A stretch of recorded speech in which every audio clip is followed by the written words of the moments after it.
잘 오셨습니다. 축복합니다. 사랑합니다. 인사하시겠습니다. 네. 뒤에 춥지 않으세요? 찬바람 들어올 것 같아서. 네. 네. 자, 제가 수요일마다 하나님 말씀 이제 잘 빠짐없이 증거하려고 하는데 또 꼭 가야 되는 자리에는 가야 돼서 그죠? 그래서 지방에서 참석하는 일과 또 기도원에 가서 한 해를 계획하는 일들 때문에 두 번 빠지게 됐습니다. 그래서 이제 복습하는 의미로 우리가 지난번 계속 공부했던 거 좀 보려고 하는데요. 사도행전 1장부터 13장까지 이제 하나님께서 이방인 선교를 위해서 준비하신 것들이 나옵니다. 자, 제가 수요일에는 이 성서대학 교회에서 만든 책자를 가지고 함께 강의하고 있습니다. 오늘은 지도를 좀 봐야 돼서 지도를 나눠드렸는데요. 화면에 나오기도 할 텐데 뒤에 또 준비되어 있으니까 눈이 좀 멀리 보시기 어려우신 분들은 확인해 주시면 됩니다. 자, 이방인 선교를 위해서 하나님께서 네 가지를 준비해 주셨는데 첫 번째는 핍박을 하십니다. 예루살렘 교회가 베드로가 한번 말씀을 증거할 때 3천 명이 회개해서 교회로 들어오고 또 그 다음에 말씀을 증거하니까 5천 명이 회개해서 교회로 들어왔기 때문에 뭐 아이들 또 여성들 합하면 갑자기 2만 명 넘는 그런 큰 교회로 성장하게 되는 거죠. 근데 하나님께서 그렇게 교회마다 부흥의 때를 더해 주시는 것은 다 이유와 목적이 있습니다. 그것이 무엇입니까? 교회가 성장해서 힘을 갖게 되면 그것 가지고 이방인을 위한 복음을 증거해서 많은 사람들을 구원하고 살리는 데에 이유와 목적이 있는 거죠. 그래서 예루살렘 교회가 대형 교회로 그래서 또 선교에 힘을 낼 수 있는 큰 교회, 힘 있는 교회로 만들어 주셨습니다. 그런데 사람들은 늘 여기가 좋사오니 이렇게 생각하는 거죠. 그래서 잘 안 나가려고 하세요. 선교를 잘 안 하려고 하시고 전도를 안 하려고 하십니다. 그래서 하나님의 방법이 뭐냐? 핍박을 하시는 거죠. 그래서 스데반 집사님이 초대교회의 중요한 집사님 일꾼이었는데 스데반 집사님을 순교합니다. 그러니까 함께 신앙생활하던 사람들이 그때까지는 어려움이 없었는데 스데반 집사님의 순교를 시작으로 해서 교회가 핍박당하니까 전 세계 곳곳으로 흩어지게 돼 있습니다. 그래서 핍박당해서 교회가 흩어지게 성도들이 흩어지게 하는 거죠. 두 번째는 사람을 준비시켜 주시는데 이방인 선교를 위해 누구를 준비시켜 주셨습니까? 사도 바울을 준비시켜 주시는 거죠. 사도 바울은 이방인을 위해서 준비가 되어 있는 이방인들을 잘 이해할 수 있는 문화와 그들의 역사와 그들의 됨됨이를 잘 이해하는 사람이었다고 하는 거죠. 잘 아시는 것처럼 사도 바울은 원래 사울이었습니다. 사울은 예수 믿는 사람들을 잡아다가 죽이는 유대인 중에 유대인이었는데 그가 다메섹 도상에서 눈이 멀어서 예수 그리스도를 인격적으로 만남으로 말미암아 당신은 누구십니까? 나는 네가 핍박하는 예수 그리스도다. 제가 무엇해야 됩니까? 너는 이방인을 위한 사도로 내가 준비된 그릇이다. 내가 사용하겠다 말씀하시니까 사도 바울이 이방인을 위한 사도로 부름받고 준비가 되어지는 거죠. 두 번째 준비였습니다. 세 번째 준비는 리더십의 변화. 예루살렘 교회의 담임 목사님은 베드로였는데 베드로의 생각은 지금까지 유대인들을 위해서만으로 생각이 되어 있는 거예요. 왜냐하면 예루살렘 교회에는 유대교에서 개종한 사람들이 모여있는 교회였기 때문에 베드로도 유대인에서 개종한 사람이었기 때문에 베드로의 생각이나 예루살렘 교회의 생각은 유대인들만 구원받게 하시려고 하나님께서 이 땅에 오셨다고 예수님께서 이 땅에 오셨다고 생각했던 거죠. 근데 베드로가 고넬료라고 하는 사람과 그 집안 사람들을 만나면서 생각이 바뀌게 되는 겁니다. 어떻게?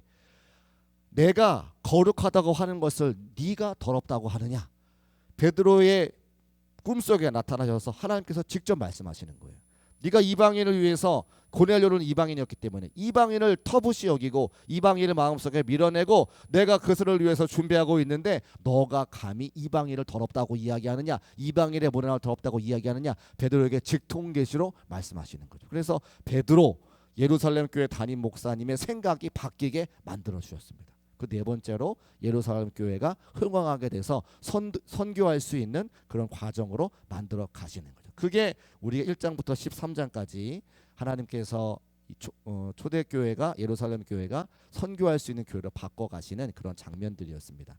지도로 살펴보려고 하는데요. 여러분의 이제 여기 좀 보기가 어려우시면 이제 나눠드린 지도 보시면 됩니다. 요 밑에 보면 예루살렘이 있죠. 자, 우리가 이제 머릿속으로 요렇게서부터 밑에까지가 지금 길다랗게 되어 있는 게 이스라엘 땅입니다. 지금 전쟁하고 있는 데가 요 밑에 가자지구라고 이렇게 지중해를 끼고 있는 요 부분이 지금 가자지구입니다. 예루살렘이 왜 중요하냐면 지금 예루살렘 교회가 어디 있습니까? 최초로 세워진 교회가 예루살렘 교회인데 여기에 있는 거죠. 예루살렘 지역에 예루살렘 요 안에 있습니다. 그리고 여기서부터 사람들이 선교하기 시작해서 어디로 가냐면 쭉 올라가서 이 안디옥 지역의 요 지점이죠. 이 안디옥 지역에 안디옥 교회가 세워지는 거예요. 이렇게 육로를 타고 쭉 올라가서 요 길은 바다 지중해가 옆에 있기 때문에 아주 이렇게 비옥한 사람이 다닐 만한 좋은 길입니다. 사막은 요쪽 안쪽에 이 안쪽에 있기 때문에 요렇게 지중해 바닷바람이 부르는 곳으로 올라가는 참 좋은 길이 있는 거죠. 그래서 요렇게 예루살렘에서 안디옥 교회까지 쭉 올라가서 여기서 안디옥 교회가 세워지는 거죠. 그 안디옥 교회가 선교를 위해 준비가 잘 되어 있기 때문에 사도 바울이 어떻게 하시냐, 이 안디옥 교회를 베이스 캠프 삼아 쭉 갔다가 돌아오고 또 쭉 갔다가 돌아오고 쭉 갔다가 돌아오는 이 안디옥 교회가 바로 선교의 전초기지 베이스 캠프가 된다고 하는 거예요. 그래서 예루살렘 교회는 초대교회, 안디옥 교회는 선교를 위해 세워진 교회라고 우리가 생각하면 됩니다. 이 안디옥 교회에서 이렇게 오시는데 안디옥, 비시디아 안디옥, 이고니온, 더베, 루스드라 이 네 지역을 가지고 우리가 갈라디아 지역이라고 말하는 거예요. 그 갈라디아 교회에서 뭐라 하냐면 갈라디아 교회는 흩어진 교회들에게 편지하러 이렇게 나옵니다. 그래서 여기가 비시디아 안디옥, 이고니온, 더베, 루스드라, 버가 요 지역을 갈라디아 지역이라고 이렇게 이야기해요. 그래서 나중에 안디옥 교회를 가신 다음에 사도 바울께서 갈라디아 교회에 뭘 보내요? 갈라디아서 편지를 보내는 거예요. 흩어진 여러 교회에 대한 이야기를 이제 하시는 거죠.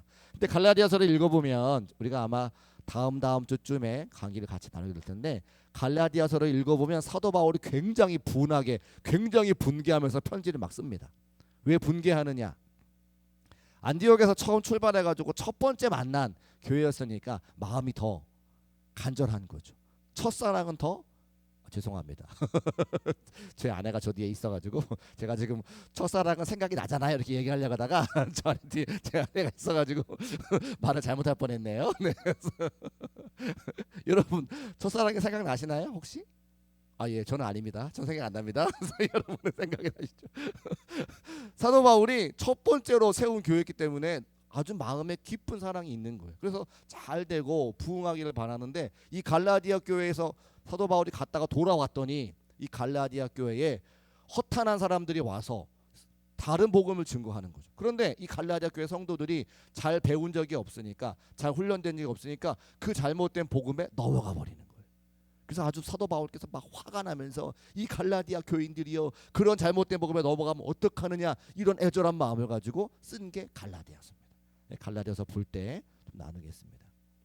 그리고 이제 뒤에 보면 2차 선교 여행 이제 하게 말씀드릴 텐데 여기를 지나서 이제 이쪽으로 넘어가는 게 2차 선교 여행 되겠습니다. 그래서 지금 우리가 중요하게 생각해야 될 것 예루살렘 교회 초대교회 여기서 2만 명이 넘는 대형 교회가 되었고 그래서 힘을 얻어가지고 안디옥 교회를 파송해서 안디옥 교회를 세우고 안디옥 교회가 선교의 전초기지가 되어서 1차 여행 가고 2차 여행 가고 하는데 베이스 캠프가 되었다라고 하는 것을 말씀드릴 수 있습니다. 그러면 저 선교 여행에 누가 같이 갔을까요?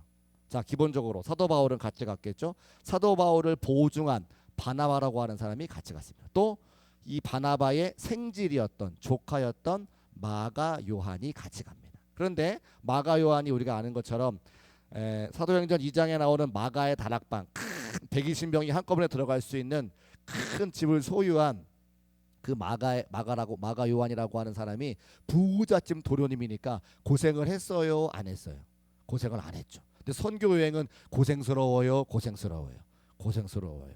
그러니까 고생 안 했던 부자집 도련님이 그 선교 여행에 잘 정착이 안 되니까 동화가 안 되니까 여행하다가 도망 옵니다. 혼자서. 어쨌든 배를 타고 오는 제가 잘 기억이 안 나네요. 도망을 와요. 그래서 이제 2차로 여행 갈 때에 바나바와 사도 바울이 싸워요. 뭐 때문에? 이 마가 요한을 데려갈까 데려가지 않을까. 그래서 둘이 나눠지는 것도 있다가 말씀을 드리겠습니다. 그래서 누가 같이 갔느냐? 바울과 바나바와 마가 요한이 같이 갔다. 이렇게 말씀을 드립니다. 자, 우리 이제 15장부터 나눌 텐데 15장 1절 말씀 같이 한번 읽어보겠습니다. 시작. 어떤 사람들이 유대로부터 내려와서 형제들을 가르치되 너희가 모세의 법대로 할례를 받지 아니하면 능히 구원을 받지. 네. 자, 문제가 뭐냐면 어떤 사람들이가 문제입니다. 언제나 어떤 사람들. 제가 이렇게 목회하면서 보니까요. 교회 안에 여러 가지 의견이 있을 수 있잖아요. 여러 가지 의견이 좋고 나쁘고를 떠나서 여러 가지 의견이 있는데 여러 가지 의견을 꼭 뭐라 말씀하시냐면 어떤 성도님이 그렇게 얘기하시는데 그걸 저한테 와서 말씀하시는 거죠. 어떤 성도님이 어떤 의견을 말씀하셨는데 그걸 저한테 와서 얘기하시는. 그런데 제가 가만 생각해 보니까 그 어떤 성도님의 그 어떤 의견에 동의하시기 때문에 저한테 와서 그 말씀을 하시는 거예요. 그 자기는 아니라고 와서 말씀하시지만 그분이 그 말씀에 동의하시기 때문에 저한테 와서 알려주시는 거예요. 그 말은 건 뭐예요? 이거는 그분의 의견인 거죠. 어떤 사람들이 유대로부터 왔다고 하는 건 예루살렘 교회에서 왔다는 겁니다. 형제들을 가르치되 너희가 모세의 법대로 할례를 받지 아니하면. 그런데 지금까지 사도 바울이 외치는 게 뭐예요? 이방인에 가서 믿음으로 예수 그리스도를 구세주로 영접하면 구원받는다고 가르쳤는데 이 사람들이 어떤 사람들이 와가지고 뭐라고 이야기해요? 너희가 할례 받지 아니하면 율법 지키지 아니하면 구원받지 못한다 말하는 거죠. 바른 복음입니까? 잘못된 복음입니까? 잘못된 복음이죠. 왜냐하면 우리도 지금 저렇게 말들 하면 할례 받지 못해서 구원받지 못한다고 하면 우리도 다 구원받지 못하는 거예요. 믿음으로 구원받는 것인데 사도 바울이 이방인을 그렇게 가르쳤는데 어떤 사람들이 와가지고 이상한 얘기 하는 거죠. 그래서 뭐라고 하냐면 바울과 바나바가 적지 아니하는 다툼과 변론이 일어납니다. 무슨 얘기하는 거야 지금? 우리가 믿음을 가지고 선포한 말씀이 있는데 어떻게 할례 받지 않냐고 율법을 지키지 아니한다고 구원받지 못하느냐? 다툼이 일어나는 거죠. 그래서 이 문제에 대해서 어떻게 하느냐? 예루살렘 교회에서 왔으니까 예루살렘 교회로 돌아가서 예루살렘 교회에서 우리가 서로 변론하자. 이것에 대해서 우리가 종지부를 찍자, 결론을 내자. 그래가지고 어떻게 하냐면 예루살렘 교회로 다 가는 거예요. 그래서 예루살렘에 있는 사도와 장로들에게 보내기로 작정하나. 누구와? 바울과 바나바를 안디옥 교회에서 예루살렘 교회 다시 보내는 거예요. 그래서 그곳에서 사도와 장로들이 이 일을 의논하러서 모이는 것을 최초의 교회 회의, 예루살렘 공의회라고 이야기하는 겁니다. 같이 한번 따라해 볼까요? 예루살렘 공의회. 지금도 전 세계 교회들이 모여가지고요 공의회를 열어요. 그러니까 그게 언제부터 시작된 거예요? 저 사도행전 저 초대교회 때부터 시작이 되어진 거죠. 그래서 예루살렘 공의회. 그 공의회에서 뭘 이야기하느냐? 무엇으로 구원받느냐? 이야기를 나누는 거예요. 할례를 받고 율법을 지키는 것으로 구원받느냐? 아니면 믿음으로 구원받느냐? 그래서 많은 변론이 있은 후에 베드로가 일어나. 베드로가 누구라고요?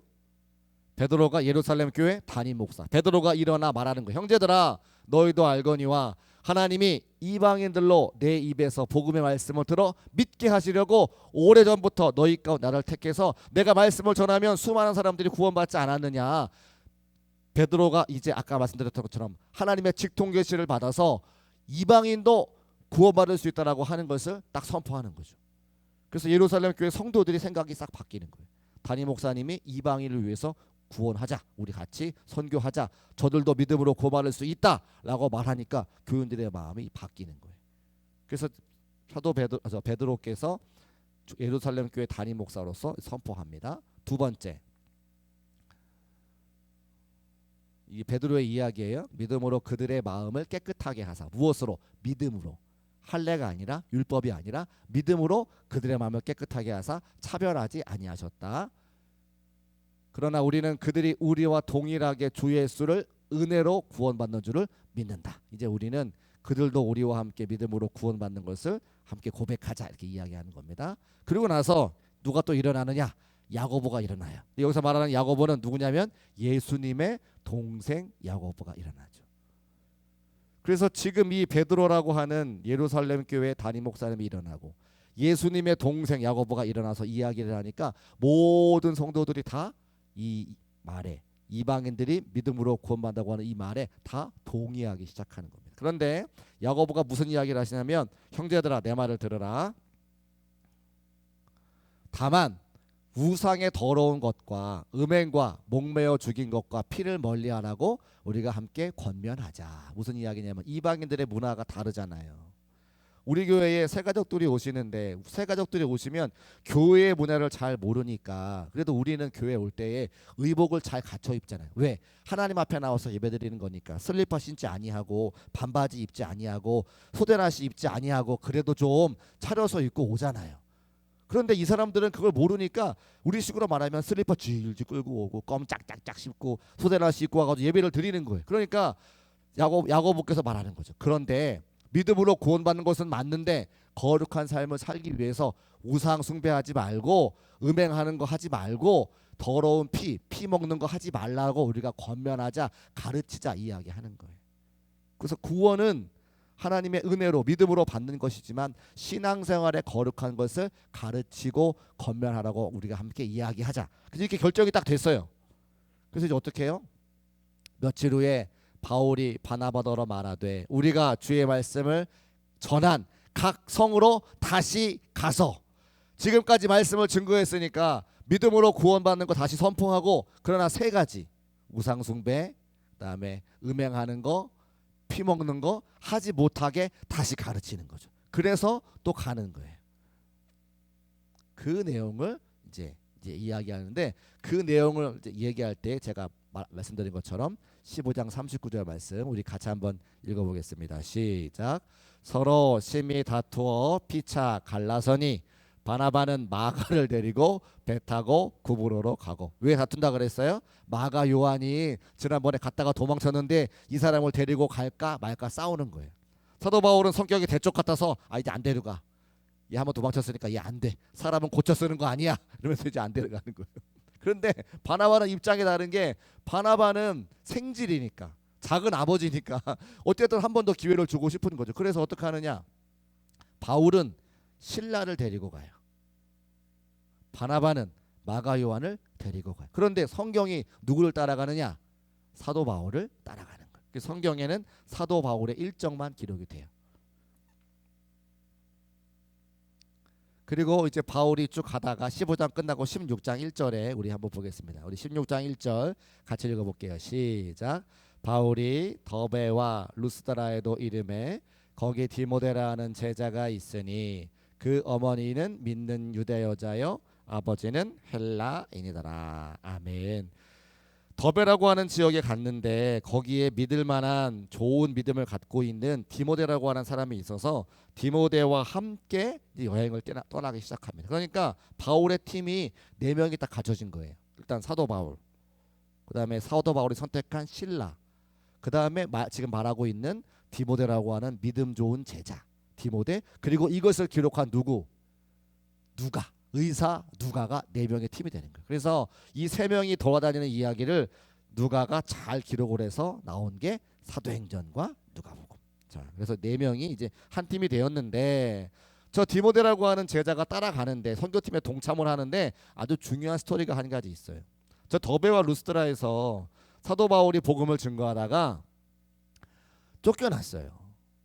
돌을 막 던지고 왜 복음을 증거하냐고 막 쫓겨났어요. 그 쫓겨난 모습과 그 이야기를 누가 봤을까요? 디모데의 어머니와 디모데의 외할머니가 봤다는 거예요. 디모데는 루스드라와 이고니에 있는 형제들에게 칭찬받는 자니, 그래서 그 어머니 유니게와 외할머니 로이스가 그 사도 바울이 복음 증거하다가 핍박받는 걸 봤어요. 그런데 사도 바울이 믿음 좋은 제자 디모데를 데리고 가려고 해요. 그러면 사도 바울이 복음 증거하다가 핍박받는 걸 봤던 어머니 유니게와 외할머니 로이스의 마음이 어땠을까요? 자기 아들과 자기 손자가 복음 증거하다가 사도 바울처럼 돌에 맞고 핍박받는 걸 눈으로 봤는데 거기에 자기 아들과 자기 손자를 보내는 거예요. 그럼 누구 믿음이 대단한 거예요? 어머니 유니게와 외할머니 로이스의 믿음이 대단한 거죠. 더 솔직하게 얘기해 볼까요? 여러분은 가정에 딸이 있어요. 딸이 누구를 데리고 왔는데 하필 전도사야. 그러면 여러분께서 그때부터 기도가 깊어져요. 기도가 깊어진다고 말씀하시잖아요. 지금 그 얘기를 하는 거예요. 사도 바울이 돌 맞아서 죽을 뻔한 걸 봤는데, 거기 쫓겨난 걸 봤는데, 그럼에도 불구하고 디모데를 보내는 디모데의 믿음도, 따라가는 디모데의 믿음도 대단하지만 그 어머니 유니게와 로이스, 외할머니 로이스의 믿음이 더 대단하다. 그래서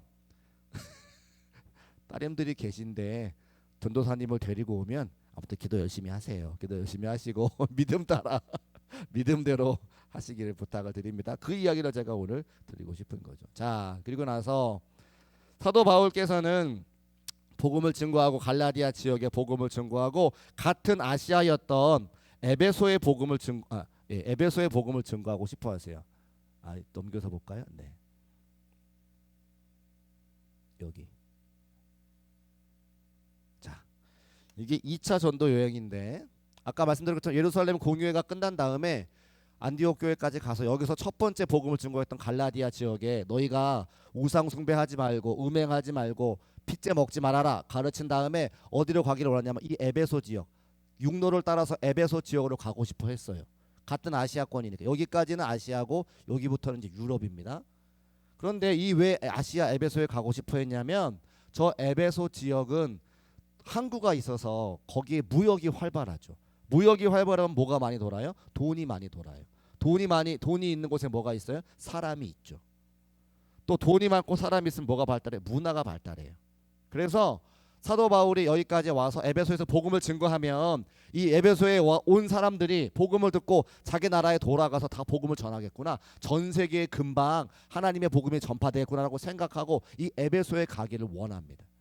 그런데 하나님께서 이 사도 바울이 에베소에 가는 걸 원하지 아니하시고 보세요. 자, 우리 한번 읽어볼게요. 사도행전 16장 6절 말씀 시작. 성령이 아시아에서 말씀을 전하지 못하게 하시거늘 그들이 부르기아와 갈라디아 땅으로 다녀가. 아시아에서 말씀을 전하지 못하게 하셔서 부르기아와 갈라디아 땅으로 갔다가 그 다음에 무시아 앞에 이르러 비두니아로 가고자 하였으되 또 예수의 영이 허락하지 아니하신지라. 그런데 밤의 환상에 바울에게 보이면서 마게도냐 사람 하나가 서서 그에게 청하되 건너와서 우리를 도우라. 여기 마게도냐 지역이잖아요. 마게도냐 써 있죠. 이 지역에서 여기서 활동하고 있는 바울의 꿈에 나타나가지고 건너와서 우리를 도우라. 건너와서 우리를 도우라. 꿈속에 나타나는 거예요. 에게해를 지나서 우리나라에도 아펜젤로 선교사님하고 언더우드 선교사님하고 맨 처음에 인천의 제물팡으로 들어오셨습니다. 그래서 미국에서 파송됐는데 장로교와 감리교 파송했는데 배 타고 45일인가 48일인가 걸려서 오셨다는 거예요. 그러니까 우리는 그냥 배 타고 45일 48일이지 비행기 타고 13시간 미국 가는 것도 지겨워 죽겠는데 45일을 배 타고 오신 거죠. 그 안에서 수많은 풍랑과 배고픔과 여러 가지 추위를 다 이겨내시면서 건너오시는 거죠. 그래서 근데 그분들의 45일을 건너올 때 어떤 동력을 가지고 건너오셨을까? 이 말씀이 생각이 나겠죠. 마게도냐로 건너와서 우리를 도우라. 조선에 이름 모를 수많은 사람들이 하나님의 복음을 듣지 못해서 죽어가니 나 한 사람 내 젊은 이 목숨 바쳐서라도 조선에 복음을 증거하리라. 그래서 아펜젤러 언더우드 선교사가 이 땅에 오시는 거예요. 그러니까 모든 선교사님은 이제 같은 마음 가지고 선교를 하고 또 저 마음을 우리가 본받아서 함께 우리도 보내는 선교사로 또 물질로 또 기도로 돕는 선교사로 우리가 사명을 감당하고 있는 겁니다. 그래서 그 지역이 이제 뭐냐면 여기가 마게도냐 지역인데 이제 유럽 선교가 시작되는 거죠. 보면 빌립보, 데살로니가, 베레아. 빌립보서 있죠. 데살로니가서 있죠. 이제 베레아 지역이 있죠. 그래서 첫 번째 건너가서 빌립보에 말씀 전하고 데살로니가 말씀 전하고 베레아에 말씀 전하는 일들이 쭉쭉쭉 나오게 됩니다. 자, 거기서 빌립보에 이르니 이는 마게도냐 지방의 첫 성이요 로마의 식민지라. 이 성에서 수일을 유하다가 그 수일을 유했다고 하는 건 며칠 동안 머물렀는데 며칠 동안 머무른 이유가 있어요. 뭘 찾는 거예요? 말씀을 증거하기에 좋은 회당을 찾는 거예요. 왜 회당을 찾을까요? 회당이라고 하는 것은 유대인들이 있는 곳에는 어디나 회당이 생기게 돼 있어요. 회당은 뭐냐면 우리와 같은 교회 같은 것인데요. 유대인들이 있는 곳 어디든지 회당을 세워요. 근데 저 빌립보에 갔더니 뭐가 없어요? 회당이 없어요. 회당이 없단 말은 뭐가 없다는 거예요? 유대인들이 없다는 거예요. 그럼 다 누가 살아요? 로마 사람들만 산다는 거죠.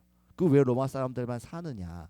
빌립보 지역에 대한 특수성이 있는데 빌립보는 우리 식으로 말하면 계획 도시, 신도시예요. 그럼 뭐 때문에 신도시가 세워졌느냐? 로마 시민들과 로마의 군인들이 삶을 은퇴해서 연금 가지고 유유자적 편안하게 살기 위해 만든 도시가 빌립보인 거예요. 그러니까 유대 사람들이 한 명도 없어요. 그래서 회당에서 말씀을 증거해야 되는데 회당이 없어가지고 수일 동안 유하다가 누구를 만나는 거예요? 짠, 두아디아 시에 있는 자색 옷감 장사 루디아를 만나는 겁니다. 그러니까 보세요. 유대인들이 없다는 건 하나님 자체를 모르는 도시라고 하는 거죠. 완전히 로마 사람들. 근데 이 사람들이 연세는 많으신데 연금 받아가지고 평안한 삶을 사니까 그들이 뭘 하겠어요? 향락을 즐기겠죠.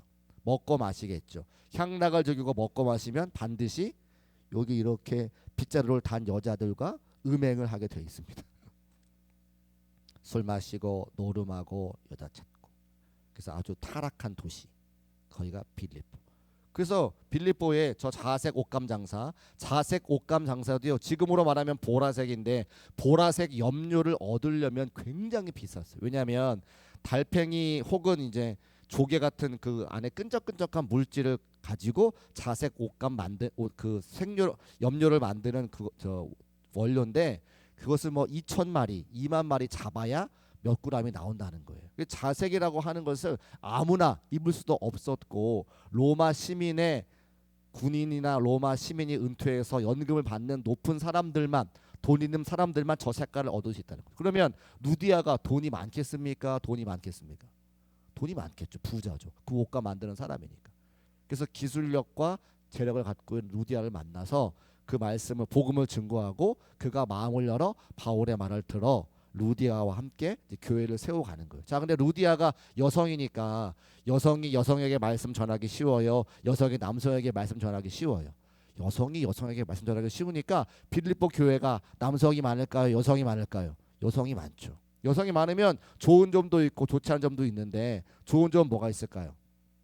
여성이 많으면 일단 따뜻합니다. 교회가. 남자들끼리만 있으면 싸우거든요. 근데 여성들이 있어야 관계가 좋아지고 교회가 따뜻해집니다. 또 여성들은 가정 경제를 책임지잖아요. 그래서 여성들이 많은 교회는 재정이 풍성해요. 또 여성들이 많은 곳에는 반드시 뭘 싸와요. 그래가지고 지금도 혹시 가방 가져오신 분들 있을지 모르겠는데 가방 안에 보면 없는 게 없어요. 비닐봉지 나와, 또 껌 나와, 사탕 나와, 뭐 이쑤시개 나와, 아무튼 없는 게 없어. 남자들은 안 가지고 다녀요. 목욕탕 가도 그냥 맨몸으로 가요. 근데 여성분들은 다 뭘 싸고 가져가시잖아요. 그죠? 그래서 여성들이 있는 곳에는 은혜가 넘치고 관계가 좋고 풍성한 재정이 넘치는 그 빌립보 교회가 그런 교회라는 거예요. 근데 반대로 안 좋은 게 있어요. 여성들이 모이는 곳마다 많은 게 하나 있어요. 뭐가 많아요? 말이 많아요. 제가 얘기 안 했어요. 여러분이 얘기했어요. 그래서 말이 많아요. 의견이 나눠지는 거죠. 그래서 그런 이야기들이 빌립보 나와 있는데 자 빌립보서 15장 말씀 좋은 거 먼저 얘기해 볼게요. 같이 한번 읽어볼게요. 시작. 빌립보 사람들아 너희가 알거니와 복음의 시초에 내가 마게도냐를 떠날 때 주고받을 내일에 참여한 교회가 너희 외에 아무도 없었느니라. 복음의 시초가 뭡니까? 처음 설교할 때 나를 도와준 교회가 너네밖에 없었어라고 빌립보 교회에 고마운 얘기를 펼치라는. 왜 빌립보 교회가 왜 밖에 돕지 않았을까요? 돈 있는 데가 빌립보 교회밖에 없는 거예요. 그래서 십시일반 모아가지고 아유 우리 바울 사도께서 선교하시는데 우리가 헌금이라도 좀 해야지라고 이제 하시는 거예요. 두 번째, 데살로니가에 있을 때에도 너희가 한 번뿐 아니라 두 번이나 나의 쓸 것을 보내었도다. 빌립보 교회에 있다가 옆에 있는 데살로니가 지역에 넘어가서 선교하는데 한 번뿐 아니라 두 번씩이나 이 사도 바울 목사님 열심히 사역하시라고 선교원금 보낸 거예요. 한 번뿐 아니라 두 번이나 보냈다는 거예요. 그러니까 은혜가 넘치는 교회죠. 재정이 있는 교회죠. 그 감사가 넘치는 교회에서 사도 바울께서 이제 감사한 내용들을 빌립보 교회에 썼습니다. 그런데 아까 뭐가 많다 그랬어요? 말이 많다 그랬어요. 그래서 권면하는 거예요. 같이 한번 읽어보겠습니다. 시작. 그러므로 나의 사랑하고 사모하는 형제들, 나의 기쁨이요 면류관인 사랑하는 자들아, 이와 같이 주 안에 서라. 내가 유오디가 권하고 순두개를 권하노니 주 안에서 같은 마음을 품으라. 아멘. 싫은 소리 하려면 앞에 좋은 얘기 많이 해야 되잖아요. 그게 뭐예요? 사랑하고 사모하는 형제들, 나의 기쁨이고 면류관인 사랑하는 자들아. 그다음에 정말 하고 싶은 말이 뭐예요? 주 안에서 같은 마음 품어라. 그 얘기는 뭐예요? 마음이 두 개다 이런 뜻이죠. 왜? 유오디아파 순두개파 나눠가지고 서로 다툰다는 거예요. 주방에서 국이 짜네, 국이 싱겁네, 같은 국을 두고 막 싸우는 거죠. 그래서 말이 많은 교회 그러지 말고 한 마음을 품으시오라고 하는 이제 사도 바울의 권면을 보게 됩니다. 또 다음 주에 빌립보서 할 때 더 말씀드리겠습니다. 그렇게 빌립보 교회도 복음 전하고 또 데살로니가에도 복음 전하고 전하다가 이제 그들이 옥에 갇히게 됩니다. 옥에 갇혀서 그들이 여기 보니까 말씀 보니까 든든히 지키라 간수에게 명하여 든든히 지키라 말하고 옥문을 가두고 발에 착고를 찼다 그랬어요. 그러면 지금 바울과 실라와 또 디모데와 누가가 의사 누가가 옥에 갇힌 거죠. 그 누가는 의사기 때문에 객관적인 사실을 기록한 거란 말이죠. 근데 지금 옥에 갇혔어요. 그래서 옥에 갇혀서 뭘 하는가 봤더니 한밤중에 바울과 실라가 기도하고 하나님을 찬송하며 죄수들이 듣더라. 그런데 이에 갑자기 저 이해라고 하는 건 앞에 일의 원인과 결과라는 거예요. 갑자기 지진이 나는 원인이 뭐다? 기도하고 하나님을 찬송했기 때문에 이에 지진 났다 이 뜻이거든요. 갑자기 큰 지진이 나서 옥토가 움직이고 문이 다 열리며 모든 사람의 메인 착고가 다 벗어졌다라고 누가 기록했어요? 누가가 객관적인 사실로 기록한 거죠. 이게 뭐예요? 기적이죠. 그런데 저것이 우리식으로 말하면 성령의 역사인데 기적인데 어떻게 생겼습니까? 찬송하고 기도하고 말씀 나누는 곳에 성령이 임재해가지고 기적이 나타난 거예요. 할렐루야. 그리고 그 기적의 목적이 뭐냐? 다음 말씀. 간수가 등불 달라고 하며 뛰어 들어가 무서워 떨고 바울과 실라 앞에 엎드리고 이르되 주 예수를 믿으라. 그래야만 너와 내 집이 구원을 받으리라 하고 그들이 구원받은 거죠. 간수들이. 그러니까 우리가 함께 말씀 나누고 기도하고 찬송하는 곳에 성령이 임하는 목적과 이유는 또 다른 누군가가 구원받게 하기 위해서 우리의 심령이 담대해지고 그 일들을 통해 구원받는 역사가 나타날 수 있는 하나님의 은혜와 계획이라고 하는. 믿습니까? 자, 우리 교회가 지금 언제 성령에 충만한 역사가 있어요? 금요일날. 할렐루야. 금요일날. 우리가 모여가지고 금요일날 함께 찬송하고 기도하고 말씀 나누고 어떤 분은 울기도 하고 어떤 분은 웃기도 하고 응답의 역사가 나타나고 은혜가 넘치면 지갑이 열리는데요. 지난주에는 저의 지갑이 열렸고 나가다가 또 어떤 장로님의 지갑이 열렸고 제가 다 들었어요. 얼마나 감사해요. 뭐예요? 성령의 역사가 있는 거죠. 그런데 금요일날만 만족하면 되겠습니까? 저는요 욕심이 많아가지고요 금요일날 가지고 안 돼요. 주일날도 똑같이 함께 그런 역사가 나타나기를 원하는데 그러려면 지금 우리 예배 시간 중에 뭐가 더 많아져야 되느냐? 찬송이 많아져야 돼요. 왜 금요일날만 은혜 받으세요? 다른 성도들은 주일날만 오시는데 그럼 주일날도 그런 은혜 받을 수 있도록 만들어야 되는 게 저의 책임인 거죠. 그래서 우리가 드리는 주일 예배가 조금씩 더 찬송이 많아지고 성령의 충만한 임재가 임해서 말씀 나누다가 기도하다가 찬송하다가 성령의 충만함을 받고 그 충만함을 가지고 세상을 나가서 넉넉히며 승리해가지고 한 주간 승리했습니다 목사님 저문 들어오실 때에 밝게 웃으면서 그 승리의 쾌가를 부르며 예배하고 싶은데 지금은 다 시커멓게 해가지고 들어오시단 말이에요. 또 입에 열심히 들어가지고 또 할렐루야 또 방긋방긋 웃으며 나가신단 말이죠. 그러니까 저는 주일 예배도 좀 그렇게 하고 싶은 마음이 있어요. 여러분은 어떠세요? 아멘이시죠? 아멘이시죠? 그래서 이제 우리가 결단하고 결정하고 그렇게 해야 될 때가 곧 올 때에 함께 마음을 모아서 그런 성령의 충만한 임재가 임하는. 그리고 우리가 지금 영혼을 구원하기 위해서 얼마나 많이 힘쓰고 했습니까? 성령의 충만함을 주시는 이유가 뭐라고요? 영혼을 구원하기 위해서. 우리가 성령 충만해서 마음이 담대해지고 교회의 본질을 회복하면 제가 말씀드리지 않아도 다 나가서 전도하세요. 여러분의 얼굴 다 전도지예요. 얼굴에서 그냥 천사와 같은 광명빛이 나는데 그게 전도지가 아니고 뭡니까? 할렐루야. 제가 여기 우리 교회 처음 와서 제가 그 취임 예배 할 때 창피하지만 제 얼굴 대못자마르게 걸었잖아요. 사실은 얼마나 창피했는지 몰라요. 집에서 나오면 제 얼굴이 딱 보이니까 얼마나 제가 좀 쑥스러웠는지. 그런데 지금 와서 전도를 해보니까 그 사진을 봤던 지역사회 주민들이 많다는 거예요. 그래서 저를 알아보시고 우리 교회에 관심 가져주시고 오시는 분도 계세요. 그래서 너무 감사하다. 너무 감사하다. 그때 제가 그때 사진을 웃는 거 걸었어요? 우는 거 걸었어요? 우는 거 걸었죠. 여러분이 그렇게 될 줄로 믿습니다. 여러분이 웃으시는 그 모습이 바로 전도지예요. 다른 거 없어요. 네, 다른 거 없어요. 여러분이 전도지. 그래서 우리가 함께 예배드리고 성령 충만해가지고 나가시면 그게 바로 우리 교회 전도지예요. 그렇게 만들기 위해서 성령 충만의 은혜를 구하며 함께 나아가시기를 주의 이름으로 축복합니다. 아마 시간이 지금 많이 가가지고 17장은 다음 주에 해야 될 것 같은데, 자, 우리 1절만 보시면 그들이 암비볼리와 아볼리아노 다녀가 데살로니가에 이르니 거기는 유대인의 회당이 있는지라. 그래서 회당에서 말씀을 증거하고 또 역사가 나타나는 것을 다음 주에 함께 나누도록 하겠습니다. 기도하겠습니다.